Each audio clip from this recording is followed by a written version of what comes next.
ইস্তেঞ্জা করার পর তাকান আমার দিকে, ডান হাত দিয়ে ইস্তেঞ্জার পবিত্রতাটা সারবেন না। কোন হাত দিয়ে? মানে ডান হাত ব্যবহার করবেন না, বাম হাত ব্যবহার করবেন, ডান হাত না। সহিহ বুখারী হাদিস নাম্বার 154 নাম্বার হাদিস।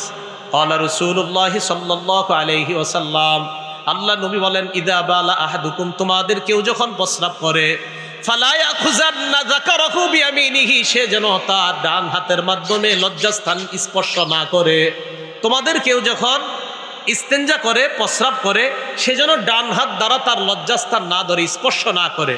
ওয়ালা ইয়াস্তানজিয়া বিয়ামিনিহি, ডান হাত দ্বারা যেন ওই ইস্তেঞ্জার জায়গাটা, অপবিত্র জায়গাটা যেন ডান হাতের মাধ্যমে পবিত্র না করে। হ্যাঁ, ডান হাতে আপনি পানির জিনিসটা ধরতে পারেন, কিন্তু আপনার লজ্জাস্থান বা অপবিত্র জায়গাগুলোতে যেন ডান হাত না লাগে। কথা মনে থাকবে তো? এটা হলো 12 নাম্বার। তাহলে বাম হাত দ্বারা। 13 নাম্বার, ইস্তেঞ্জা করার সময় যারা ঢিলা ব্যবহার করবেন, কমপক্ষে 3টা ঢিলা ব্যবহার করবেন। কয়টা? 3টা। যদি মাটির ঢিলা ইত্যাদি আর কি ব্যবহার করা হয়, তো ঢাকা তো টিস্যু ব্যবহার করা হয়। গ্রামগঞ্জের মাদ্রাসাগুলোতে এখনো আছে। হজরত মনে মেঘল পড়ছেন না? মেঘল তো আছে এখনো। তো এইগুলা চট্টগ্রাম কেন্দ্রিক মাদ্রাসাগুলোতে এখনো ঢিলা আছে, দেশগ্রামে আছে। পাহাড়পুর মাদ্রাসা, কুমিল্লা, আমাদের এই মাদ্রাসাগুলোতে এখনো আছে। তো ঢিলা ব্যবহার করলে কমপক্ষে 3টা। আবু দাউদ শরীফের 7 নাম্বার হাদিসে ওই যে হযরত সালমান ফার্সি বলেছেন, নবীজি আমাদেরকে নিষেধ করেছেন, আন্নাস্তানজিয়া বিআকাল্লা মিন সালাসাতি আহজার, 3টা পাথরের কম যেন আমরা না নিই, 3টার বেশি যেন নেই। তাহলে ঢিলা কমপক্ষে 3টার চেয়ে বেশি হওয়া যায়। যারা ঢিলা নেবেন, ওই সুন্নাহ যদি কেউ আদায় করতে পারেন করবেন। আর কি, এটা করার পর পানি ব্যবহার করবেন। এটা করার পর কি ব্যবহার করবেন? পানি। সূরা তওবার 108 নাম্বার আয়াত যখন নাজিল হয়েছে, এই আয়াতের অনুবাদটা আগে শোনেন, এরপরে ঘটনাটা শোনাই। আল্লাহ পাক রব্বুল আলামিন বলেন, আউযু বিল্লাহি মিনাশ শাইতানির রাজীম, ফীহি রিজালুন ইউহিব্বুনা আন ইয়াতাতাহহারু ওয়াল্লাহু ইউহিব্বুল মুত্তাহহিরিন। আল্লাহ পাক কোরআনের মধ্যে জানায় দেয়, অমুক এলাকায় মসজিদের মধ্যে একদল মুসল্লি আছে। এই মুসল্লিরা এমন যারা পবিত্রতা অর্জন করতে পছন্দ করে। আল্লাহ পবিত্রতা অর্জনকারীদেরকে ভালোবাসেন। আল্লাহ পবিত্রতা অর্জনকারীদেরকে কি বাসেন? ভালো। এই জায়গায় অনুবাদটা, আল্লাহ বেশি পবিত্রতা অর্জনকারীদেরকে ভালোবাসে। বলেন কি বলছি? বেশি বেশি পবিত্রতা অর্জনকারীদেরকে ভালোবাসে। এই আয়াত নাজিল হওয়ার পর নবীজি গেছে কুবা এলাকায়, এলাকার নাম কুবা।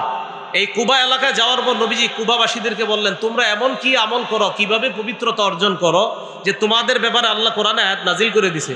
তখন তারা বললেন, ইয়া রাসূলুল্লাহ, আমরা ঢিলা ব্যবহার করার পর পানির মাধ্যমে ভালোভাবে পবিত্রতা অর্জন করে নেই। আল্লাহর নবী বললেন, তোমাদের এই পবিত্রতা ডাবল হওয়ার কারণে আল্লাহ তোমাদেরকে অধিক পবিত্রতা অর্জনকারী বলে কোরআনে আয়াত নাজিল করে দিলেন। তাহলে অধিক পবিত্রতা অর্জন করা। তাহলে টিস্যু যারা নেবেন, নেওয়ার পরেও পানি নেওয়া।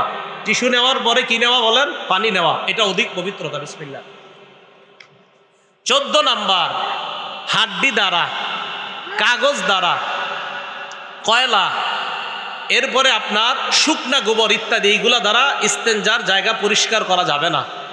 আবু দাউদ শরীফের 7 নাম্বার হাদিসে আসছে, সালমান ফার্সি রাদিয়াল্লাহু তাআলা আনহু বলেন, নাহানা আন নাস্তানজিয়া বিরাজিইন আও বিআজমিন। রাসূল আকরাম সাল্লাল্লাহু আলাইহি ওয়াসাল্লাম আমাদেরকে হাড্ডি দ্বারা অথবা শুকনা গোবর ইত্যাদি দ্বারা, বক্তব্যের ছেলেরা পরে দেখবেন শুকনা গোবর, গাছের কাঁচা পাতা, খাদ্য দ্রব্য, হ্যাঁ, কয় জিনিস দ্বারা ইস্তেঞ্জা করা নিষেধ। এগুলা দেখবেন এরা বলে, বাচ্চারা বলে, যদিও আপনাদের 50 বছরেররাও পারেন না, কষ্ট নিয়ে না, অথচ পারা দরকার ছিল আমাদের। এগুলা এগুলা এগুলা কিন্তু এগুলা ফরজে আইন বিদ্যা, এগুলো জানা দরকার। ওলামায়ে কেরামকে জিজ্ঞাসা করবেন, এগুলো মুসলমানের জানা জরুরি। তা আপনি পবিত্রতা অর্জন করা সঠিকভাবে তো জানলেন না, কষ্ট নেন নাই তো।